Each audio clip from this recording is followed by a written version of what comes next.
Cek. Selamat sore teman-teman. Terima kasih banyak atas kedatangannya. Ini ECIA bicara sesi 2. Setelah yang kemarin ada, ketiga ya, sorry. Setelah ada Alexander Supartono dan Lisbeth Owen, hari ini kita kedatangan Pak Jim Supangkat di sini. Kita akan membahas mengenai, ya terima kasih. Kita akan bahas mengenai buku beliau. Buku yang prosesnya panjang betul ya Pak ya, lama betul. Jadi mungkin ini akan jadi sesuatu yang bisa nanti teman-teman dengarkan sharingnya dan nanti silakan juga bertanya. Hari ini kita akan dimoderatori oleh Yakobus Ari Respati. Jadi nanti silakan kita akan coba bedah ya. Ini pemikiran Pak Jim Supangkat ini udah bukan setahun 2 tahun soalnya ya. Mungkin kalau dibilang tahunan berapa tahun udah panjang, 40 ya. Jadi lama sekali. Jadi sekali lagi terima kasih, selamat bergabung dan selamat menikmati. Silakan kepada Ari. Terima kasih Theo. Terima kasih teman-teman semua udah hadir di sore hari ini. Kita sedikit terlambat karena hari ini macet sekali ya Pak Jim ya. Perjalanan 1 jam lebih ya dari Ledeng ke sini. Tapi kita hari ini bergabung, ini adalah seri Extension Course Integrated Arts. Ini satu acara yang sudah berjalan hampir 1 bulan. Kami menghadirkan beberapa diskusan gitu untuk bicara tentang berbagai topik, tapi juga sebetulnya bercerita tentang integrasi seni dan bagaimana seni bisa mengintegrasikan berbagai aspek-aspek dalam kemanusiaan gitu ya. Dan pada hari ini tamu kita adalah Pak Jim Supangkat, kurator kenamaan gitu ya, yang saya izin membacakan biografi singkat dari Pak Jim Supangkat ya. Pak Jim Supangkat ini lahir di Makassar, Sulawesi Selatan pada tahun 1948, tinggal di Bandung sampai sekarang dan tumbuh besar di Jakarta juga dan belajar di Bandung juga. Sempat berkuliah di arsitektur sebentar gitu Pak Jim di Unpar ya, tapi kemudian lebih dikenal sebagai lulusan dari seni patung di ITB, masuk pada tahun 1970, lulus pada tahun 1974, sangat cepat ya bahkan untuk ukuran mahasiswa seni sekarang, apalagi di tahun 70-an ya Pak Jim ya. Kemudian dikenal sebagai seniman, salah satunya tentunya sebagai eksponen dari Gerakan Seni Rupa Baru Indonesia, satu kelompok seniman yang muncul pada tahun 1974 sampai kemudian 1989. Tapi juga selain itu aktif berpameran baik sebagai individu atau juga di kelompok-kelompok dan dengan karya-karya yang banyak sekali eksperimen dan terutama dengan ide-ide dan bentuk-bentuk yang sangat berbeda gitu ya pada masanya di tahun 1970-an. Pak Jim Supangkat juga sempat menjadi wartawan di majalah Zaman dan juga di majalah Tempo pada akhir 70-an hingga 1980-an, sebelum kemudian menjadi kurator dimulai dari pada tahun 1993. Ketika itu dimulai di satu perhelatan internasional di Australia, Asia Pacific Triennial of Contemporary Art, yang kemudian meluncurkan juga sebetulnya ya yang namanya karir kekuratoran independen di Indonesia gitu. Tapi memang dari sejak sebelumnya sudah sering sekali menulis tentang seni.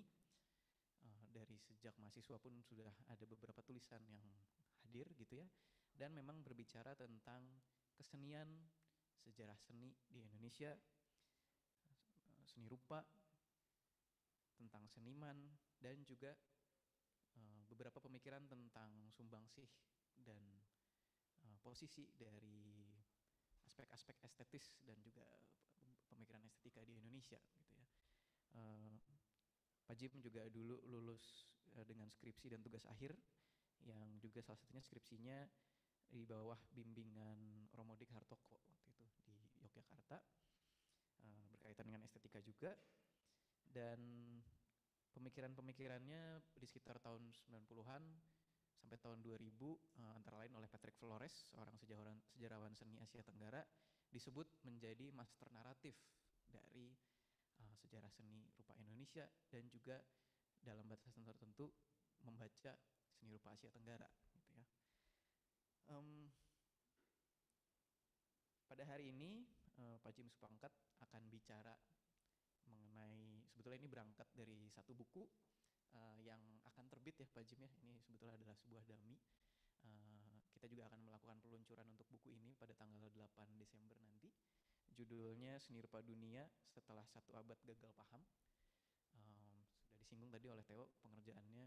Sebetulnya mungkin ini juga merangkum pemikiran yang dari sejak tahun 70-an itu ya Pak Jim ya. Dan banyak sekali tulisan Pak Jim itu tersebar di berbagai tulisan-tulisan kuratorial, di berbagai tulisan-tulisan di media cetak gitu ya.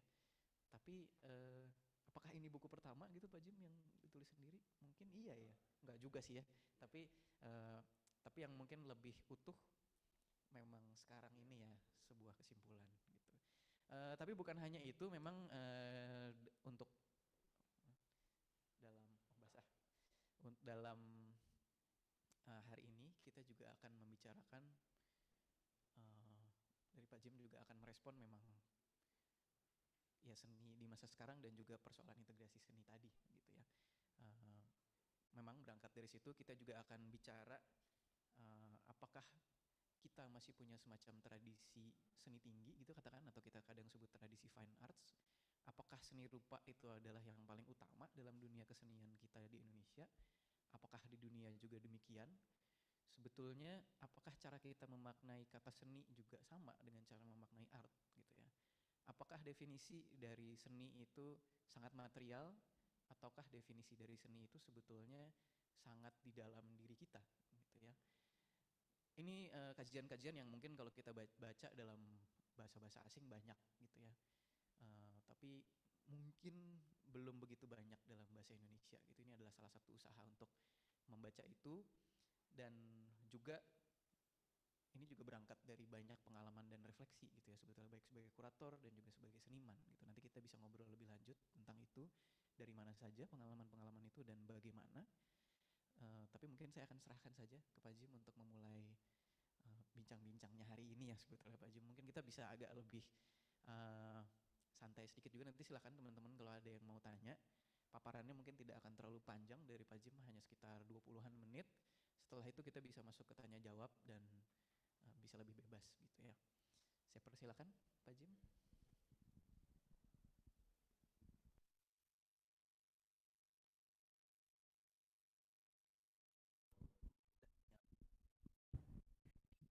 Selamat sore para hadirin yang saya hormati. Saya berusaha untuk bicara tentunya bahwa saya bicara di lingkungan integrated arts. Dengan sendirinya suasananya terbawa juga saya untuk membahas ini. Dan apa idenya. Tapi saya mencoba memilih topik. Kalau saya harus membahas buku ini mungkin agak terlalu luas ya, mulainya dari mana dan sebagainya. Tapi yang mungkin saya bisa mulai dengan persoalan seni rupa kontemporer.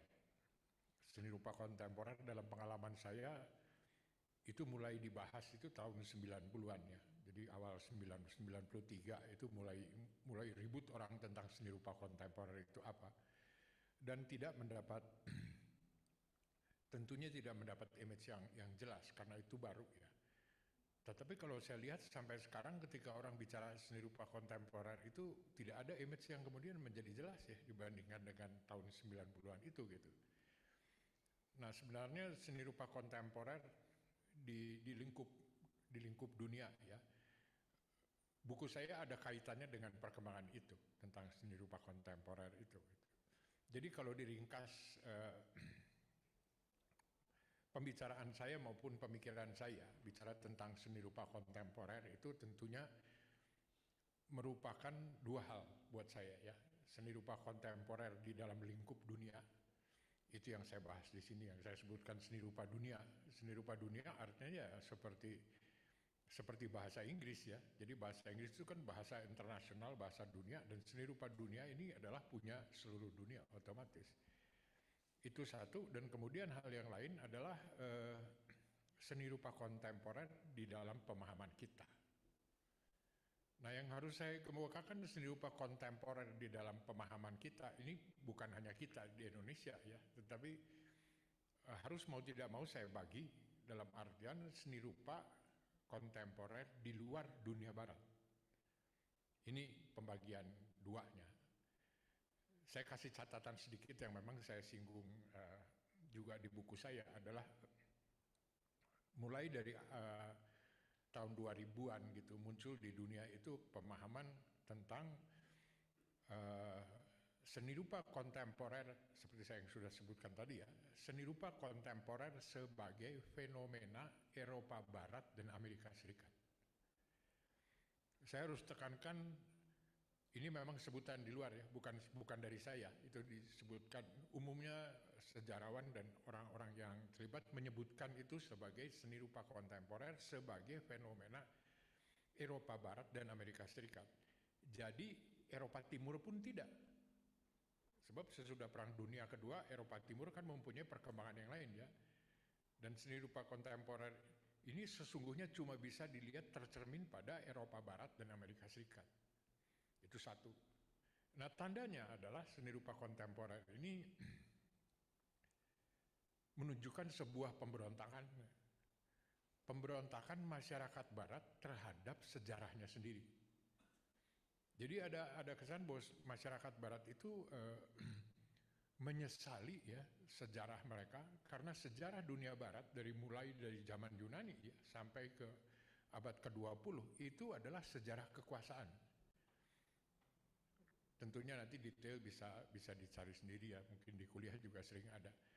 Jadi kekuasaan itu menjadi absolut ya di Eropa dalam kebudayaan barat itu karena merupakan persekutuan monarki, gereja, kaum kapitalis ya, kaum kaya dan sebetulnya knights ya, angkatan bersenjata. Dan inilah yang kemudian disebutkan abad ke-8 dan sebagainya. Ini contoh yang umum gitu. Jadi merupakan pemberontakan masyarakat barat terhadap nenek moyangnya sendiri. Dan kemudian mereka meragukan apakah dengan konstruksi semacam gini semua pemikiran yang dianggap kemajuan itu bisa dipercaya atau tidak. Karena mereka hanya mengkonsider kenyataan di kalangan elit ya, bagaimana dengan kalangan masyarakat bawah yang selalu diabaikan. Disitulah bermunculan pemikiran-pemikiran baru yang mencoba menyangkal kebenaran pemikiran-pemikiran yang sebetulnya sudah berpuluh-puluhan abad berkembang. Filsafat ini udah sulit untuk ditentang sebetulnya, tapi ada tendensi itu. Secara umum orang mengenalnya sebagai pemikiran postmodern ya. Pikiran postmodern walaupun ini diperdebatkan apakah istilah postmodern itu sesuai dengan pemberontakan ini. Maka saya kembali seni rupa kontemporer adalah bagian dari pemberontakan masyarakat barat terhadap sejarahnya sendiri. Secara sekilas ya di buku saya sebutkan juga awalnya adalah pemberontakan mahasiswa pada tahun 1968 di Jerman dan kemudian Prancis. Dan secara kebetulan mahasiswa-mahasiswa ini tidak diajari siapa, tidak apa segala macam, mereka mengadaptasi pemikiran Antonio Gramsci, filosof sosialis. Dan Gramsci bicara tentang hegemoni, maka pemikiran ini sangat jelas menunjukkan pemberontakan mereka. Tapi itu ringkasnya ya, saya sebutkan postmodern atau pemberontakan atau seni rupa kontemporer yang muncul di Eropa Barat dan Amerika Serikat. Dan kemudian ada pandangan yang menyebutkan seni rupa kontemporer sebagai fenomena global. Nah ini persoalan. Nanti saya sebutkan pendapat-pendapat yang memberi argumentasi tentang seni rupa sebagai fenomena global. Tapi waktu saya sendiri termasuk secara pribadi mengalami ya dari tahun 70-an melakukan pemberontakan, di tahun 90-an mencoba memperkenalkan seni rupa kontemporer ke Indonesia, mengalami betul gitu dan merasa mikir-mikir itu bodoh amat ya. Sebab begini, seni rupa kontemporer yang kemudian muncul ada istilah populer ya, the counterculture, jadi budaya perlawanan masyarakat barat, budaya perlawanan terhadap nenek moyangnya yang kemudian menyebar ke seluruh dunia dan kita ikut. Maka saya pikir seni rupa kontemporer dan budaya perlawanan itu adalah ketika orang barat memaki nenek moyangnya. Lalu bayangkan kita tersambat kontemporer, kemudian kita ikutan memaki-maki nenek moyang dia gitu. Ya hubungannya apa gitu sama nenek moyang dia gitu. Orang baratnya juga bilang, lu kenal sama nenek moyang gue gitu. Nggak relevan. Tapi itu kenyataan. Kenyataan banget. Itulah yang terjadi ya. Nah cuma yang seperti saya katakan, munculnya seni rupa kontemporer sebagai fenomena global. Nah, ini saya juga alami. Jadi sebenarnya yang memulai seni rupa kontemporer sebagai fenomena global itu Jepang dan Australia.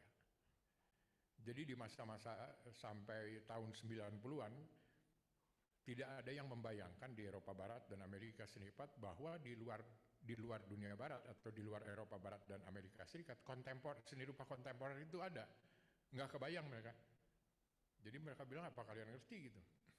Nah, Jepang dan Australia karena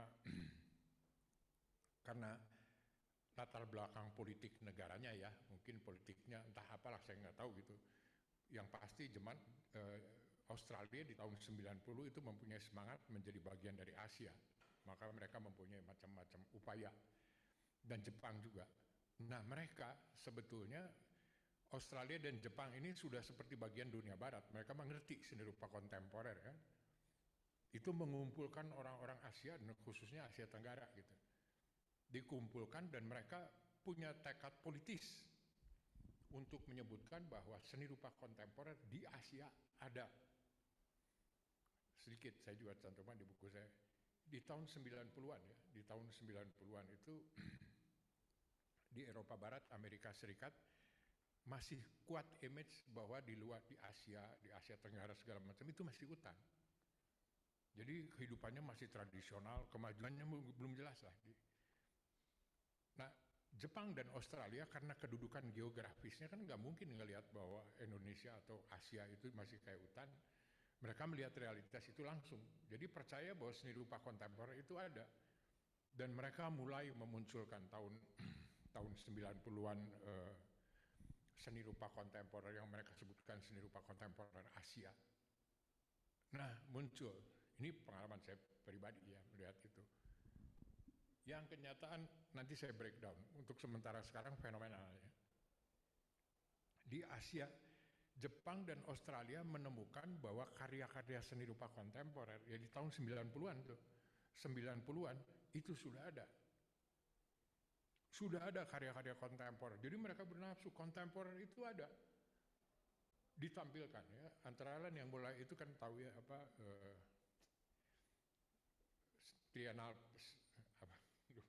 Asia Pacific Triennial of Contemporary Art lah. Itu ditampilkan karya-karya kontemporer. Saya ini kan saksi ya, kurator yang namanya udah paling mengenalkan seni rupa kontemporer gitu. Datang di sana bersama orang-orang Australia dari seluruh dunia, mereka undang orang-orang juga dari Eropa, Amerika, menampilkan karya seni rupa kontemporer. Itu saya saja bengong, itu kontemporer ini apa gitu, postmodern ini apa, gak ngerti. Apalagi seniman. Itu kenyataan. Itu kenyataan. Nah saya kira ini yang bergulir terus dan dalam tanda petik ya, buat saya kesalahannya Jepang dan Australia, dia nggak peduli. Jepang mula-mulanya takut, wah kita jangan nyebut contemporary art, bilang aja new art. New art from Southeast Asia, kan lebih aman. Australia nggak peduli, pakai aja kontemporer. Padahal kenyataan loh, semua yang ikut itu nggak ngerti. Dan di sini kecerobohannya mereka, ya tampilin aja. Persisnya apa mereka nggak tahu. Nah, fenomena pertama, jadi ketika seni rupa kontemporer, seniman-seniman, karya-karya seni rupa kontemporer muncul di forum internasional, menjadi ketidakjelasan. Karena Jepang dan Australia tidak bertanggung jawab menjelaskan, maka seluruh dunia menjadi tidak jelas juga melihat perkembangan ini gitu. Ini yang terjadi di dalam perkembangan seni rupa kontemporer. Menjelang tahun 2000-an, muncul kecenderungan baru. Muncul kecenderungan baru adalah salah satu tokohnya Hans Belting dari Jerman, sejarawan seni rupa. Dia main hantem kromo juga. Dalam artian seni rupa global contemporary adalah bisa ada apabila Western art dan non-Western art dihilangkan batasnya. Pokoknya nggak mau tahu, pokoknya itu aja. Jadi untuk membedakan bahwa dia sudah menjadi fenomena global. Dan ini yang berkembang. Terus di sini kita bisa melihat bahwa munculnya kembali masalah yang sangat kita kenal. Seni rupa tradisional, kesenian tradisional segala itu muncul ke permukaan. Dan saya kira di tahun 2000 sebelumnya kan kita kenal tuh populer tentang cultural studies. Cultural studies itu yang di kontemporer yang dulu ya. Nah di yang perkembangan baru itu muncul world art studies. Jadi mereka mengkaji ulang sebetulnya seni rupa dunia apa sih? Ini yang muncul ke permukaan dengan komponen menunjukkan yang seni rupa tradisional. Ini yang mulai muncul.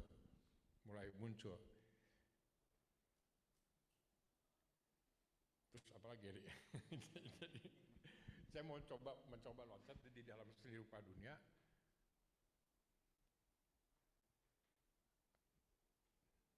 Persoalan seni rupa yang pasti ya, seni rupa tradisional itu masuk kembali.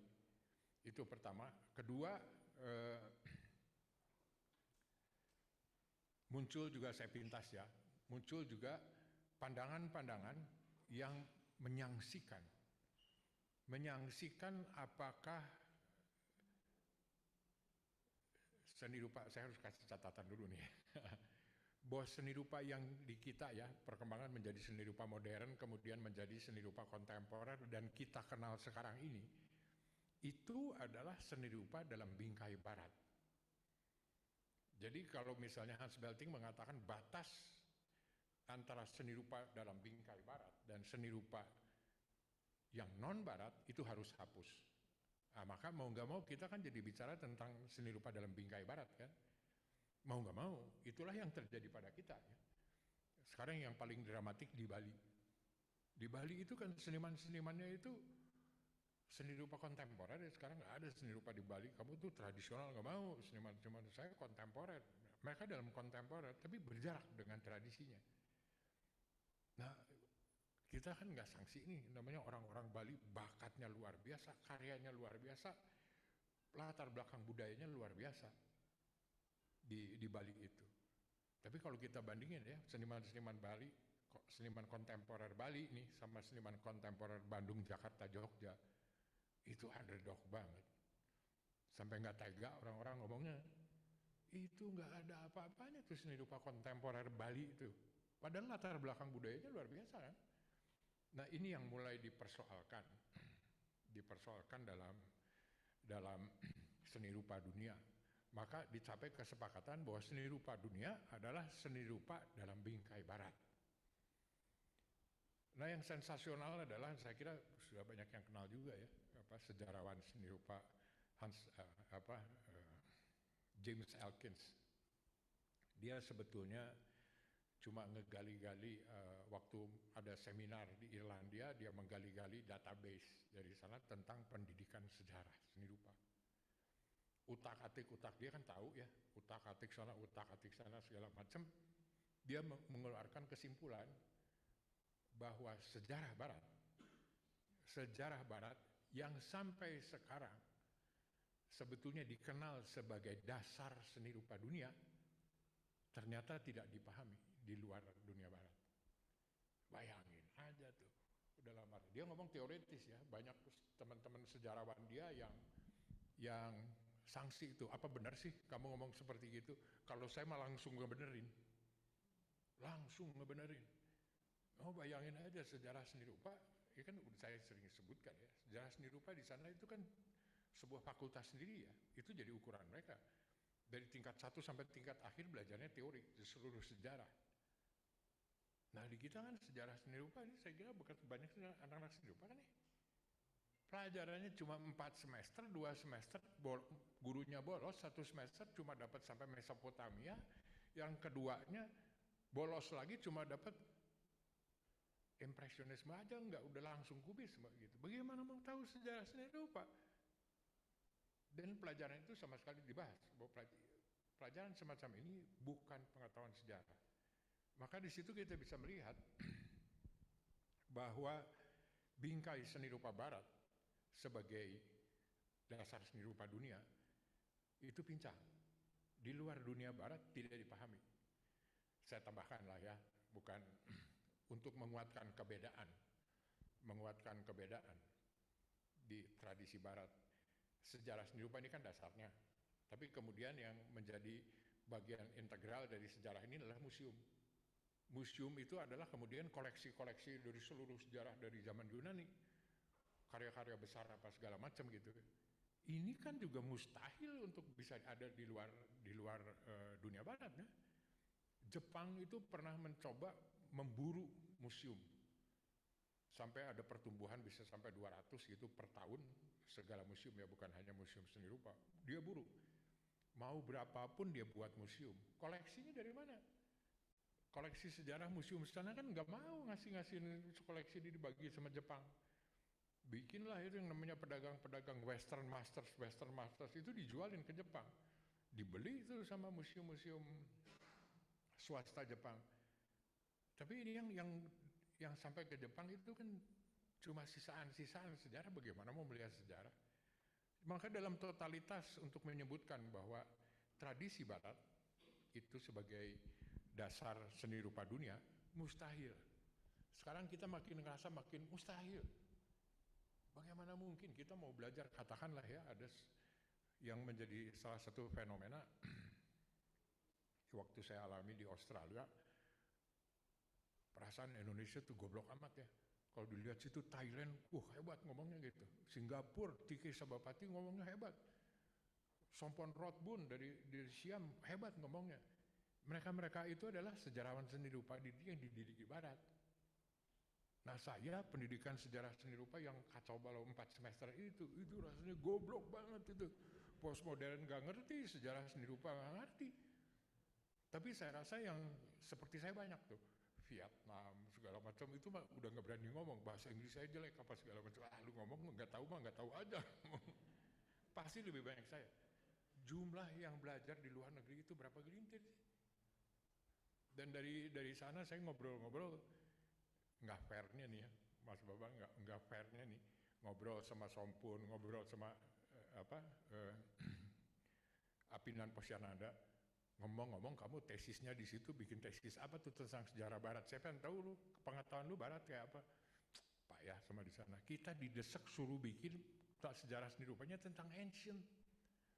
Jadi pengetahuan sejarah seni rupa mereka itu kan cuma dapat buat membaca jurnal-jurnal.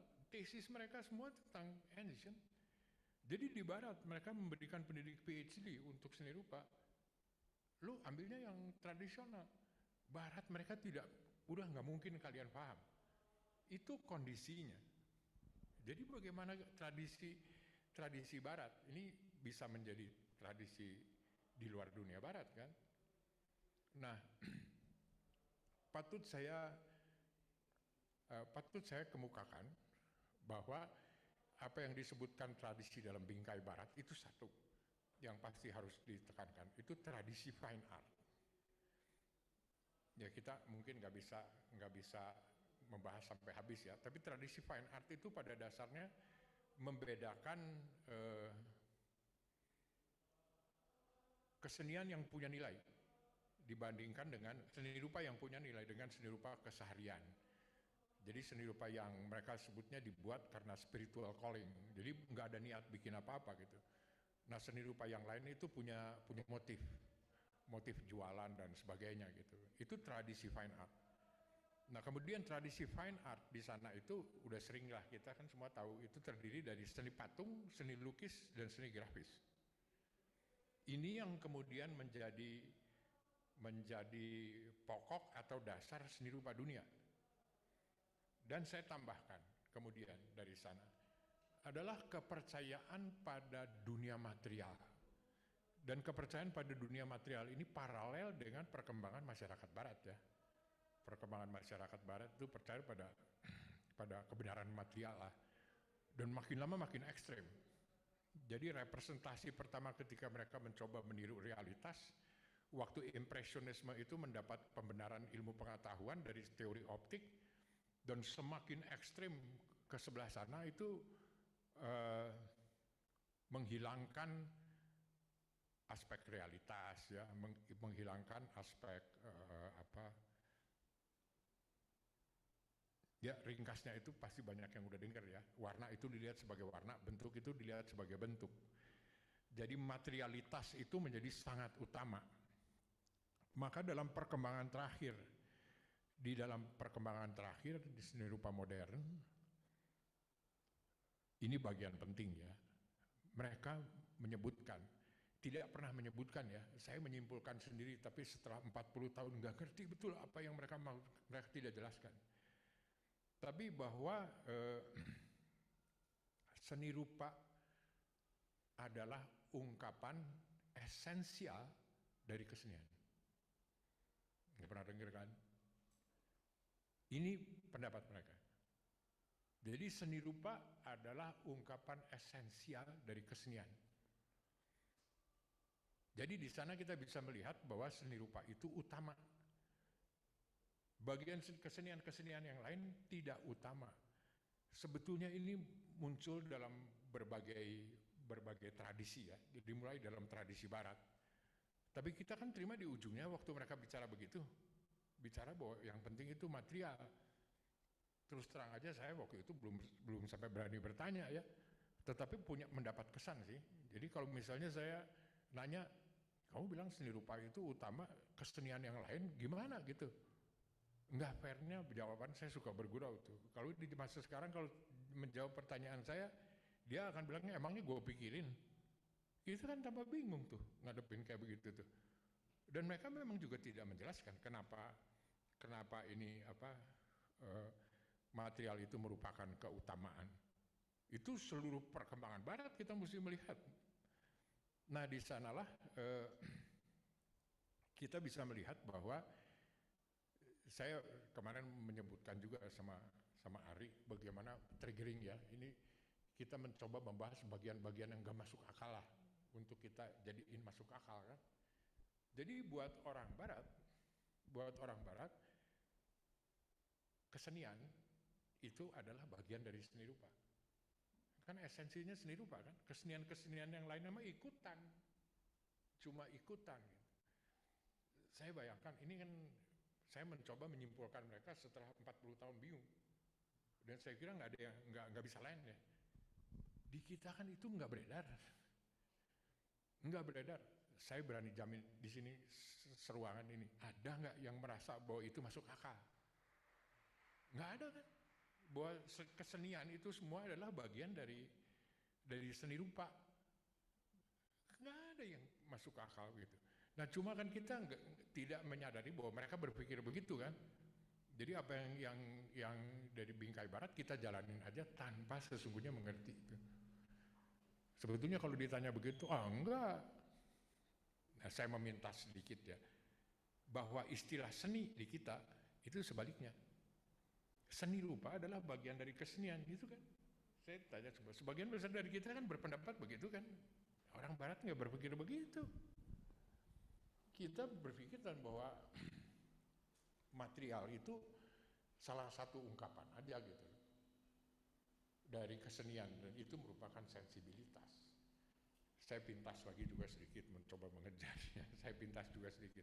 Sebetulnya di dunia barat sendiri ada pemikiran yang tidak setuju sama keutamaan materialitas ungkapan.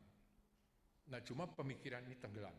Pemikiran ini khususnya pemikiran Hegel ya, G.W.F. Hegel, pernah dengar kan namanya. Hegel ini gurunya Marx sama Engels, filosof yang mulai memikirkan masalah sosial, filosof yang anti-elitisme, kurang lebih begitulah. Maka dia memuja Napoleon pada revolusi Prancis pertama ya. tapi dia meninggal sebelum Revolusi Prancis kedua, tetapi seorang yang sosialis. Jadi pokoknya serba menentang elit lah. Nah, dia sudah mengatakan bahwa sebetulnya pemikiran Barat yang menempatkan bahwa seni rupa itu sebagai yang utama, itu salah. Dan itu tidak universal. Dan dia sudah mengatakan kalau kita mau bicara tentang kesenian yang universal, seni rupa itu cuma satu bagian. Selalu ada sastra, ada teater, ada musik, dan sebagainya. Nah, ini di dalam masalah di perkembangan sekarang, mulai dipersoalkan. Dan seni rupa dunia mulai digugat dalam persoalan ini. Saya pintas untuk mengakhiri ini ya, saya mencoba mengutip ada seorang estetikus dari Irlandia, Pauline van Boonsdorp, ketika dia mengevaluasi perkembangan seni rupa sekarang ini, dia menyebutkan bahwa yang sekarang lagi ramai itu pertarungan antara teori esensialis, itu yang saya sebutkan tadi ya, teori esensialis itu yang percaya pada dunia material. Terjadi pertempuran antara teori esensialis dengan teori kontekstualis. Ini yang sebetulnya terjadi di peredaran seni rupa dunia. Dan kita bisa melihat, saya ulang tadi bahwa kontemporer ini menganggap sejarah seni rupa sampai ke modern abad 20 itu mengabaikan masyarakat bawah, mengabaikan konteks. Catatan sedikit ya, saya masih ngalamin dalam pendidikan, saya nggak tahu anak-anak seni rupa di sini ada nggak yang ngalamin itu. Saya masih ngalamin di zaman sekolahan ketika membuat karya, begitu ada ceritanya dimarahin lah. Ini naratif gitu, ini sastra kayak gini. Saya bingung, saya rasa dia juga bingung tuh yang bikin begitu. Jadi memang pengabaian sama sekali jadi ke material itu gitu ya. Nah itu yang di dalam menurut Pauline van Boonsdorp itulah teori esensialis. Nah yang menentang itu, inilah seni rupa kontemporer, yang menentang itu kembali ke konteks. Kembali ke konteks, kembali ke budaya, kembali ke masyarakat, kembali ke sosial. Dan ini kan yang populer di kita, maka karya-karya itu habis-habisan konteksnya sosial politik. Habis-habisan yang gak karu-karung, penentangan apa segala macam. Tapi sebetulnya yang dimaksud orang Barat itu bukan itu loh. Tadi saya dengar singgung soal masalah humanisme ya. Itu kan callingnya di sini ini kan ada bukan kebencian ya, ada concern, ada segala macam begitu kan. Nah di kita kan banyak nggak ada bedanya nih antara poster politik sama karya. Dan banyak yang uji juga sih karena nggak tahu wah ini benar nih yang kontemporer itu harus kontekstual, sosial dan berdarah-darah gitu. Padahal sebetulnya kan belum tentu begitu kan. Nah ini yang jadi persoalan. Ini pertarungan yang saya kembali tadi pertarungan antara kontekstual dan esensial, teori kontekstual dan esensial. Pauline van Boonsdorp mengajukan satu lagi, sebetulnya ada satu lagi teori naturalis. Nah teori naturalis ini, moga-moga saya bisa mengakhiri ini, melihat teori naturalis ini, melihat bahwa yang namanya kesenian itu sama sekali bukan barang aneh di dunia ini. Dari zaman primitif sampai zaman sekarang yang namanya kesenian itu ada. Dan kesenian itu secara umum bisa kelihatan lah, ada sastra, ada seni rupa, ada seni teater, ada seni musik, ada seni tari. So ujung-ujung kita pikir-pikir benar juga. Mau tradisional, kontemporer, modern, ada aja di persoalan-persoalan itu gitu. Jadi sebetulnya tidak ada yang aneh. Jadi kalau seni rupa dunia mau dikukuhkan juga tidak aneh. Seni rupa ini harus bagian dari kesenian. Bagian dari kesenian. Inilah teorinya Pauline van Boonsdorp. Sekarang ini banyak mulai dikaji. Saya pintas juga sedikit bahwa kecenderungan untuk melihat kesenian ini itu dekat dengan estetika. Estetika tentunya kita tahu semua ya, estetika itu kan ilmu yang muncul pada abad ke-18 Tapi karena sejarah seni rupa begitu kuatnya, pada abad 18 ketika muncul itu dikepret betul sama sejarawan-sejarawan seni rupa. Jadi kolong lah, jadi tidak pernah ada hubungan. Semua pemikir juga aneh, ini kenapa dua ini berantem, sebetulnya kan sama aja tuh memikirkan kesenian kan. Tapi batasnya jelas. Sejarawan seni rupa mengatakan itu tidak sah estetika. Karena apa? Karena dia ngomong tentang semua kesenian. Seni rupa dia nggak tahu banyak, dia nggak tahu sejarah seni rupa. Ya kita sekarang kalau bilang kan, yang benar dia bukan lo gitu sebenarnya. Tapi sekarang baru ngomong, dulu nggak ada yang berani. Jadi sebetulnya kembali ke kesenian dalam. Nah sebenarnya yang kalau kita melihat dalam ke depannya ya cukup optimistis dalam artian perkembangan seni rupa dunia ini harus dikembalikan dulu, dia merupakan bagian dari kesenian. Bagian dari kesenian. Namun, satu yang harus kita akui bahwa seni rupa dunia yang sekarang sudah tercermin di bienal, trienal, balai lelang juga dan sebagainya, campur aduk lah. Namanya seni rupa dunia itu kan manifestasinya jelas ya. Manifestasinya jelas. Nah, cuma kita harus menyadari bahwa ini cuma konvensi. Jadi seperti bahasa Inggris, kita ngakuin aja bahasa Inggris sebagai bahasa internasional yang bisa kita pakai kan. Sekarang udah absurd kalau kita mempersoalkan bahasa Inggris, kenapa sih nggak jadi internasional, kenapa bukan bahasa Spanyol, udah nggak mungkin lah mau dikaji lagi. Ganti bahasa Inggris dengan bahasa Urdu, kan nggak mungkin. Maka konvensi yang ada di seni rupa itu sesuatu yang harus kita akui sudah merupakan sebuah forum. Nah cuma ketika karya-karya itu dibuat, seharusnya karya-karya itu kan istilah pepatah itu sepanjang badan gitu loh. Bahwa kita pakai pakaian kita sendiri, jadi kalau kita cuma didasarkan mitos, ya kebayangnya apa yang bisa didapat dari karya itu? Bikin karya mitos seni rupa modern, mitos seni rupa kontemporer gitu. Ntar mitos apa lagi gitu. Dan mitos itu tidak membutuhkan pemahaman kan. Jadi ada aja karya-karya di sini yang taruh kertas kloset di sebelahnya ada sapu kayak gitu kan. Ya bisa-bisa aja gitu ngelihatnya. Tapi itu kan berdasarkan mitos kan. Wah Duchamp itu pakai urinoir. Duchamp mengeluarkan urinoir itu ketika dia mengeritik materialitas dari pemikiran seni rupa. Itu lagi munculnya tuh keyakinan materialitas. Duchamp kasih nih kalau mau cari material nih gua kasih kloset nih material. Itu ngeledeknya Duchamp. Nah yang bikin karya di sini naruh kertas kloset maksudnya apa gitu. Gini, itu yang maksud saya ya. Berkarya berdasarkan mitos. Nah, yang saya lihat ini yang saya janji sama Ari kemarin. Ini bicara tentang integrated arts. Sebetulnya integrated arts saya lihat mempunyai semangat kontemporer. Jadi di dunia barat, seni rupa kontemporer di dunia barat itu sekarang juga sedang menghancurkan batas-batas itu. Maka terjadilah eksplorasi penggabungan media-media antara sastra sama seni rupa, antara seni rupa dengan musik, ada seni rupa dengan bau dan sebagainya. Itu kan sudah mulai terjadi yang semacam itu. Itu yang terjadi di barat. Tapi di sisi yang lain kita bisa melihat bahwa gerakan ini sebetulnya sedang kembali ke kesenian. Seperti yang saya sebutkan Pauline van Boonsdorff. Jadi kembali ke persoalan yang sangat umum tentang kesenian. Di mana seni rupa adalah bagian dari kesenian. Jadi kan tidak sesuatu yang istimewa. Nah, dua ini gitu.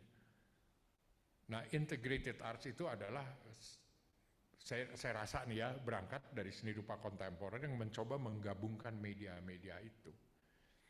Nah, sementara kembali ke kesenian itu adalah ya kesenian yang seperti tadi universal, selalu ada sastra, musik, teater dan sebagainya yang seperti saya katakan. Bagian terakhir udah lebih 5 menit. Bagian terakhir sebetulnya yang saya rasa layak dipertimbangkan, sebetulnya perkembangan zaman itu sudah memunculkan sendiri prinsip-prinsip pemikiran yang sekarang diuar-uarkan oleh para pemikir. Dan sebetulnya integrated arts yang ditampilkan oleh zaman dan perkembangannya sendiri, itu adalah film.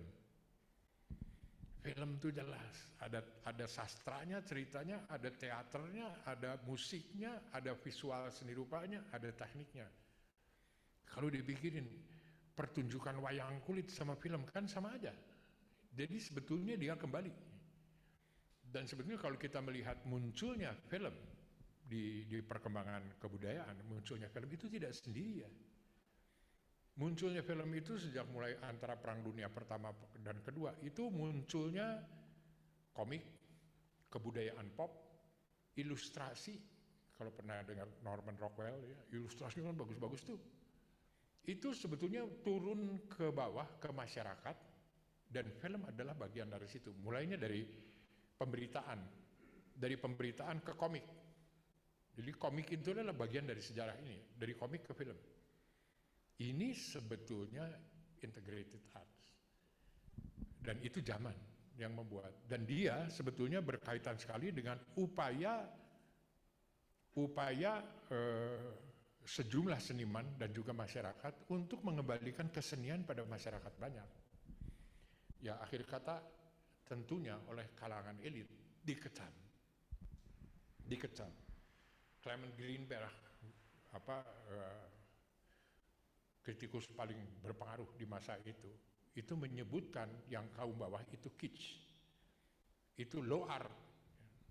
Kirk Fernando yang pernah menjadi kuratornya MoMA itu membuat buku atau itu tesis dia yang bicara tentang high art, low art, dan di situ jelas-jelas kecaman dari para kurator terhadap kesenian yang komik, ilustrasi yang literer banget lah segala macam itu dihina. Termasuk gambar-gambar pen up ya. Kan sering lihat tuh gambar-gambar pen up itu termasuk dari bagian itu yang disukai. Charlie Brown mulainya dari sana. Itu terjadi, kita bisa melihat. Ini perkembangan zaman yang bisa ditimbang ya. Dan mempunyai kemiripan dengan semua kesenian tradisional. Dan ini yang saya rasa di bagian terakhir akan terus berkembang ke milenial, menjelaskan milenial. Milenial ini adalah perkembangan ini, jauh banget itu sudah dari fine art. Dan saya kira di Eropa Barat, di dunia Barat sendiri, ini pun menjadi pembicaraan. Nah kita setuju, dan kalau kita setuju, ini bagian yang saya tulis di buku ini, cuma tidak mungkin saya uraikan di sini, adalah bahasa kita, istilah seni dalam bahasa Indonesia, yang tidak banyak padanannya ya di luar Indonesia, itu benar-benar prinsipnya adalah seni berdasarkan teori naturalisnya Pauline van Boonsdorff yang saya sebutkan. Jadi sebetulnya kita satu langkah, bisa dibilang satu langkah maju karena bahasa ya dalam kondisi itu. Inilah seni rupa kontemporer dan menjelang inilah seni rupa dunia yang akan datang. Dan integrated arts ini salah satu upaya yang mencoba lepas dari fakultas seni rupa ya, fakultas seni rupa dan desain. Saya nggak bicarain desain tadi kepanjangan. Tapi ini perubahan struktural sebetulnya. Ya kita nggak usah maki-maki yang udah berjalan ya, tetapi dengan integrated arts ini ada platform baru yang muncul dalam untuk menampilkan atau menghasilkan karya-karya seni rupa yang hidup menurut saya dan fungsinya akan jelas di masyarakat. Ya seperti film. Film kan gitu banyak tuh ngelihat orang terkesan ngelihat film.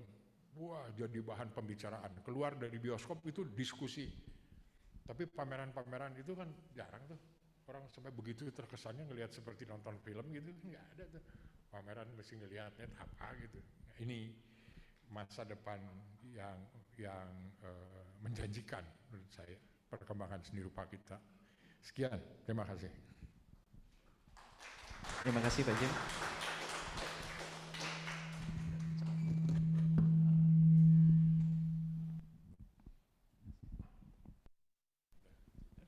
Oke, makasih.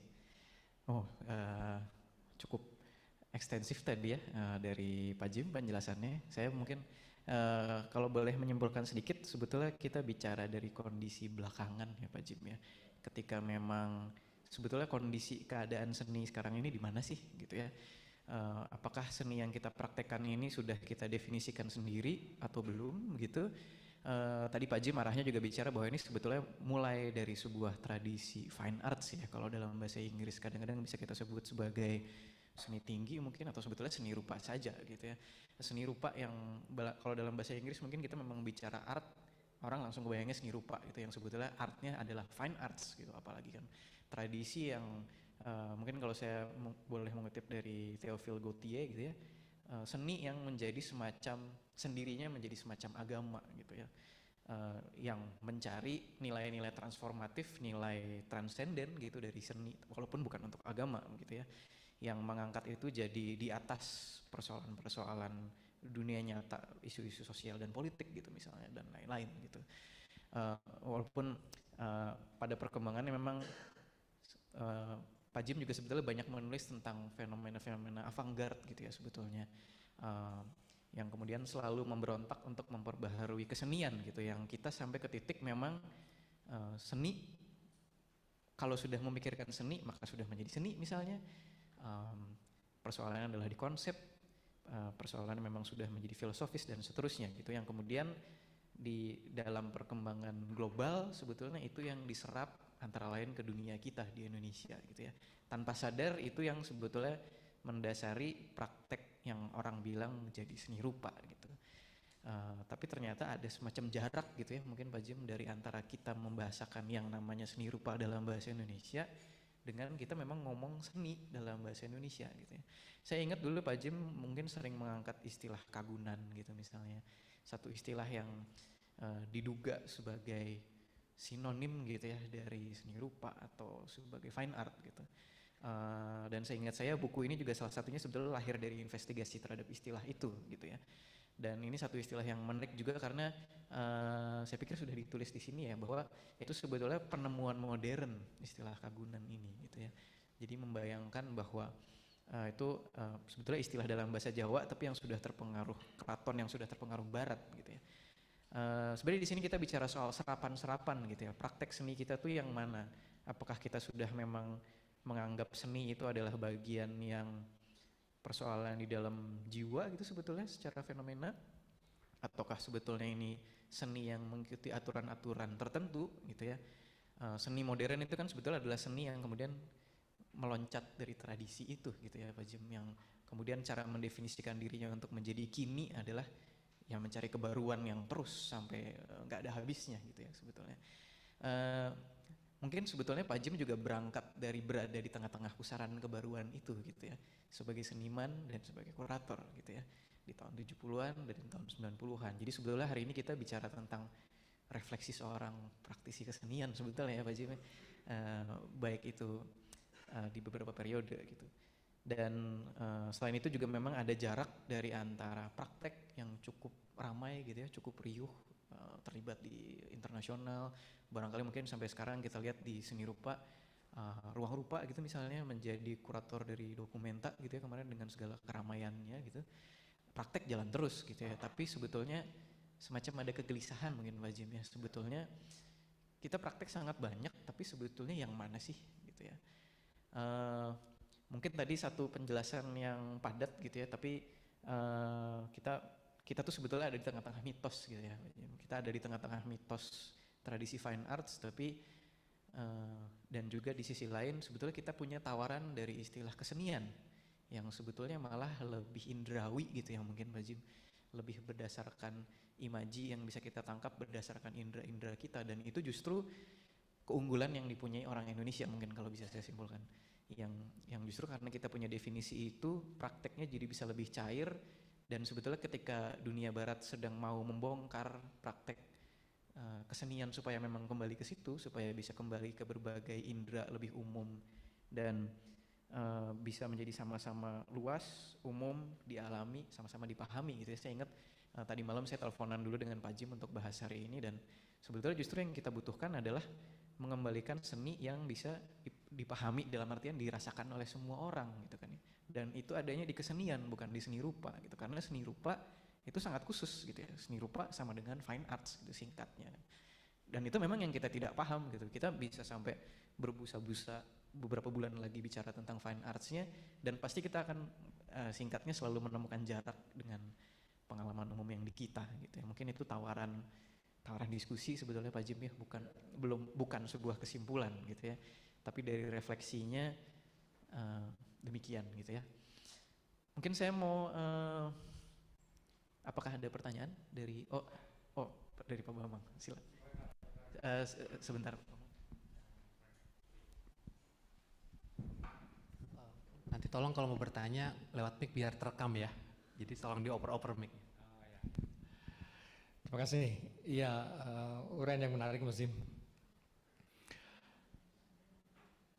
Ini soal bahwa seni rupa seakan-akan menjadi seni yang primer dibanding seni-seni yang lainnya. Itu sebetulnya itu sangat erat terkait juga pada keseluruhan kerangka peradaban Barat yang berakar pada Yunani gitu kan ya. Yunani itu memang sejak awal memprioritaskan indera penglihatan sih masalahnya. Dan kalau dibandingkan dengan Yahudi itu pendengaran gitu kan ya, mendengar suara Tuhan, mendengar apalah bunyi. Di Barat itu penglihatan, itu dari sejak itu berkembang terus, dan terutama sih melalui sains ya, terutama melalui perkembangan sains pasca Renaissance. Itu memang makin terasa indera yang kemudian disebut sebagai okular sentris ya. Peradaban Barat itu menjadi okular sentris karena yang berperan kuat itu mata, dan mata akhirnya juga melalui sains dan teknologi memusat pada materialitas itu ya, pada materialitas. Tapi saya kira jadi the primacy of fine arts itu dalam arti seni rupa ya, seakan-akan seni yang paling tinggi itu seni rupa. Itu yang terkait pada framework kebudayaan Barat secara umum gitu. So, misalnya kalau dalam peradaban Hindu itu juga bukan rupa kan, tapi bunyi kan. Ya om segala macam itu bunyi kan sebenarnya. Rupa tapi juga kata di kemudian hari itu tampil pada buku ya, budaya baca, karena itu juga membaca itu semua itu sinkron gitu ya. Gerak peradaban Barat modern kemudian memang okular sentris, dan dalam kerangka itu bisa dimengerti seni rupa itu seakan-akan menjadi yang utama di dalam medan kesenian. Dan pada titik itu saya setuju, pada titik itu pun sebenarnya sudah tidak terlalu nyambung dengan banyak praktik kesenian di luar dunia Barat yang sebetulnya lebih mengacu ke segala penginderaan dan seringkali lebih sinestetik ya, perpaduan antara rupa, mata, telinga, mulut, kayak gitu ya, lebih sinestetik kan sebenarnya. Dari situ aja udah terasa ada kesenjangan sebetulnya gitu. Satu. Kedua, sebenarnya di dunia Barat sendiri juga kan perkembangan dari yang namanya seni rupa itu pada akhirnya dalam abstrakisme menjadi paradoks dan mengalami banyak paradoks ya, karena abstrakisme persis seperti kata Mas Jim tadi, terjadi pengutamaan materialitas, warna sebagai warna, garis sebagai warna, garis dan sebagainya. Tapi pada saat yang sama itu paradoksnya mereka melakukan itu kan justru untuk membuat seni rupa semakin batin kan sebenarnya, lewat Kandinsky dan segala macam, justru maunya sih semakin imaterial gitu ya, dalam rangka semakin imaterial melepaskan figur dan membiarkan. Jadi pada abstrakisme ada paradoks, semakin material tapi juga maunya semakin spiritual sih sebenarnya gitu kan ya. Dan sejak itu perkembangan semakin paradoks gitu kan. Di satu pihak maunya semakin filosofis, tapi pada saat yang sama itu semakin banal ya, semakin apapun ya lewat Andy Warhol dan sebagainya, apapun bisa menjadi kesenian seakan-akan, tidak harus menjadi filosofis. Jadi seni rupa barat pun mengalami paradoks-paradoks yang aneh seperti itu. Nah, saya kira pasca Perang Dunia Kedua bagaimanapun ketika seluruh modernitas dipertanyakan kembali, otomatis bukan hanya dalam seni, kan sains pun begitu. Sains pun kemudian di penghujung abad 20, sains yang memang sudah terlanjur kayak bahasa Inggris, kayak standar seni rupa barat sudah menjadi seakan-akan standar global, itu kan dipertanyakan juga. Atas nama kaitannya dengan pengetahuan lokal itu ya. Itu bagaimana kan sebenarnya. Jadi fenomena seni dunia itu berjajaran juga sih dengan review atas dominasi sains dan teknologi yang selama ini bagaimanapun acuannya ke dunia barat gitu kan ya. Padahal setiap kelompok etnik sebetulnya menciptakan juga pengetahuan-pengetahuannya masing-masing gitu yang sama sekali bisa berbeda. Feng Shui segala macam itu kan sama sekali bukan sains, tapi bisa sangat canggih gitu kan. Yoga dan sebagainya itu. Ya, itu kedua. Ketiga, integrated arts yang kami rintis di sini bahkan keluar dari semata-mata dunia seni gitu kan ya. Jadi bukan hanya perpaduan antara berbagai cabang seni, tapi berbagai bidang dengan sains, dengan teknologi, dengan apapun sih sebenarnya, dengan agama, dengan apapun. Jadi di situ seni menjadi apa ya? Produk reflektivitas melalui berbagai channel. Barangkali juga seperti yang dilakukan di MIT sekarang ya, ketika seni dan teknologi saling memberi nyawa, saling berinteraksi, saling membukakan kemungkinan perseptual baru. Nah, kira-kira kayak gitu sih gitu. Dan kita seni di sini bisa berinteraksi dengan apapun dalam rangka membukakan kemungkinan reflektif atau perseptual baru. Kira-kira segitu. Jadi bahkan sampai keluar ranah seni sekalipun gitu. Bahkan kami mengimbaunya keluar ranah seni sekalian gitu kan ya, ke apapun. Agak sulit, banyak berisiko, mahasiswa juga bingung pasti, tapi saya kira mesti terjadi lah itu ya. Karena memang ada kaitannya dengan perkembangan seni kontemporer, tapi sekaligus sebenarnya ini pengen mengembalikan pada posisi purba di berbagai kebudayaan ya, di pramodern, di mana seni adalah bagian dari segala hal sih sebenarnya gitu ya. Seni bukan sesuatu yang sangat mandiri, tapi terkait dengan agama, dengan ritual, dengan panenan, dengan ya apapun lah gitu. It's part of everything. Dia memberi nyawa pada apapun gitu kan, dan membantu membukakan persepsi baru. Nah, kenapa tidak begitu? Barangkali dalam kerangka itu, ya ini salah satu wujud dari, mau disebut apa, seni rupa dunia. Memang kita seringkali terperangkap pada terminologi gitu ya, world art. Dalam musik juga ada world music sebagai refleksi lanjut atas dominasi klasik gitu kan ya. Nah kayak gitu, sebenarnya terjadi di berbagai bidang sih itu. Termasuk kritik atas orientalisme, oksidentalisme, ya kayak gitu-gitu. Semua direview kembali. Dan dalam hal itu perkembangan dalam yang barusan dikemukakan Mas Jim itu adalah bagian dari semua pengkajian ulang dari segala yang sudah telanjur menjadi dominan itu sih. Tapi terima kasih detail-detail itu. Ya.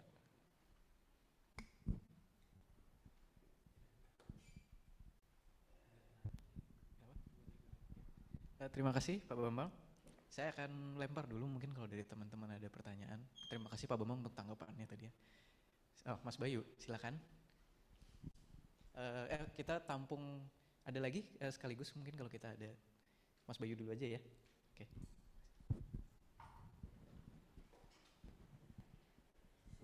Baik. Terima kasih Pak Jim, menarik banget pembahasannya. Pak Jim, saya ingin permasalahkan soal istilah Pak Jim ya. Misalkan saya lihat salihara, jamati gitu, di KJ misalkan. menggunakan seni kontemporer Pak Jim ya. Mereka sering kayak begitu mempersilahkan event-event mereka itu seni kontemporer. Sementara Pak Jim diwawancara dengan Pak Kiki Rizky Jailani di YouTube-nya Galnas bilang Pak Jim lebih cenderung ke seni rupa kontemporer Pak Jim ya, seni rupa kontemporer. Jadi ada rupanya seni rupa kontemporer. Jadi saya kira apakah itu Pak Jim mendorong kita berpikir konvensi gitu Pak Jim ya, menuju konvensi barat itu gitu yang Pak Jim bilang itu kan barat banget ya, sangat pemikiran barat bahwa seni rupa itu adalah yang terpenting gitu. Apakah begitu maksudnya Pak Jim atau Pak Jim bisa elaborasi lebih gak soal istilah dua itu, mana sih yang paling cocok gitu atau mana sih yang paling relevan buat kita gitu Pak? Karena kita mungkin perlu ya di kampus itu kan perlu ya, kita pilih mana nih istilah yang paling cocok, apakah seni kontemporer atau seni rupa kontemporer gitu ya, itu mungkin. Terima kasih Pak Jim.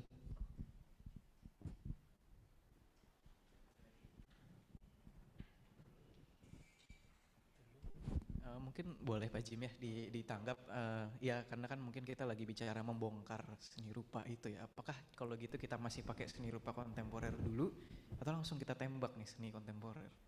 Ya,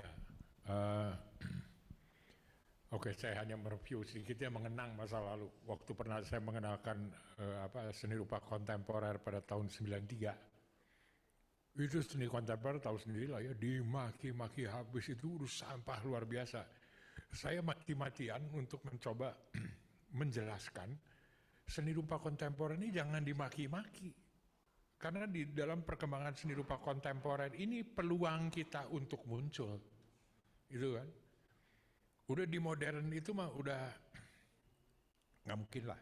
Di mana-mana kan saya sering tulis. Pada saat yang sama, di tahun 90-an ya, 91, 92 ya, Indonesia mencoba menampilkan pameran seni rupa modern Indonesia di Amerika Serikat dalam festival, udah tahu kan semacam begitu. Seni rupa modern Indonesia diajukan proposalnya ke sekitar 40 museum utama di Amerika Serikat. Semua menolak. Semua menolak. Ini saya sering gunakan untuk membedakan antara kurator museum dan kurator independen. Kurator independen menentang sejarah dan persepsi kurator museum yang melihat sejarah sebagai dasar utama. Udah sering saya tulis kan. Ditolak, mereka langsung usulin ke panitia. Padahal waktu itu kuratornya udah 3 orang asing tuh semua. 1 sejarawan seni rupa, 1 antropolog, 1 ahli ilmu sosial. Ajukan, ditolak semua. Mereka bilangnya, ini pameran ini bagusnya ditaruhnya di pameran etnografi. Wah, ini kuratornya nggak bisa. Ini dikerjakan oleh seniman-seniman masa kini yang masih hidup. Oh ya, ini seni rupa modern. Tahu jawaban mereka apa? Ya ini boleh jadi seni rupa modern, tapi retarded. Karena ngomongnya masih ekspresionisme. Oh bayangin semacam gitu, itu saya naik pitam dengernya itu. Untung bukan saya yang ngadepin kurator. Itu kurator museum. Pada tahun yang sama, 91, 92. 93 kita kenalkan seni rupa kontemporer kan.